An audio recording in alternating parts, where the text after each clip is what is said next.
Yoga mat আপনার এক্সারসাইজের জন্য প্রতিদিন খুবই গুরুত্বপূর্ণ ভূমিকা পালন করে থাকে। বাসা অথবা জিম যে যেখানেই এক্সারসাইজ করেন, ইয়োগা ম্যাট আপনাদের নিত্যদিনের সঙ্গী। আপনাদের জন্য আমরা দুই ধরনের ইয়োগা ম্যাট নিয়ে এসেছি। একটা টিপি রাবার ম্যাট, আরেকটা হচ্ছে পাটি ম্যাট। আমাদের কাছে টিপি রাবার ম্যাটের দুইটা সাইজ রয়েছে, 2 feet by 6 feet, 2.5 feet by 6 feet, অনেকগুলো কালারে অ্যাভেলেবেল রয়েছে, সবগুলোই 8 mm। আমাদের কাছে ফর্ম ম্যাটের দুইটা সাইজ অ্যাভেলেবেল পেয়ে যাচ্ছেন, 2 feet by 6 feet, 3 feet by 6 feet, 8 mm এ অনেকগুলো কালারে আমাদের কাছে অ্যাভেলেবেল পেয়ে যাচ্ছেন। এছাড়াও যারা বাচ্চাদের জন্য কিড জোন তৈরি করতে চান বাসায়, তারা আমাদের কাছ থেকে এই পাজল ম্যাটগুলো সংগ্রহ করতে পারেন।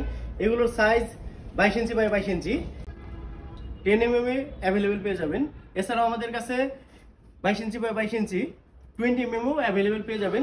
যারা এই প্রোডাক্টগুলো আমাদের কাছ থেকে সংগ্রহ করতে চান, অবশ্যই ডেসক্রিপশন বক্সে দেওয়া নাম্বারে যোগাযোগ করবেন, অথবা সরাসরি আমাদেরকে কল করবেন 017150509117 এই নাম্বারে, অথবা সরাসরি আমাদের ওয়েবসাইট ভিজিট করেও আমাদের কাছ থেকে এই প্রোডাক্টগুলো সংগ্রহ করতে পারেন। সেজন্য www.otsportsvideo.com এই ওয়েবসাইটে ভিজিট করেন, অথবা সরাসরি আমাদের শোরুম ভিজিট করেও আপনারা আমাদের কাছ থেকে এই প্রোডাক্টগুলো পারচেস করতে পারবেন। সেজন্য আসতে হবে সাভার বাজার বাস স্ট্যান্ড, রানা প্লাজার পাশে, রহমতুল্লাহ মার্কেটের 2 তলা অটো স্পোর্টস অ্যান্ড ফিটনেসে। ধন্যবাদ সবাইকে, আসসালামু আলাইকুম।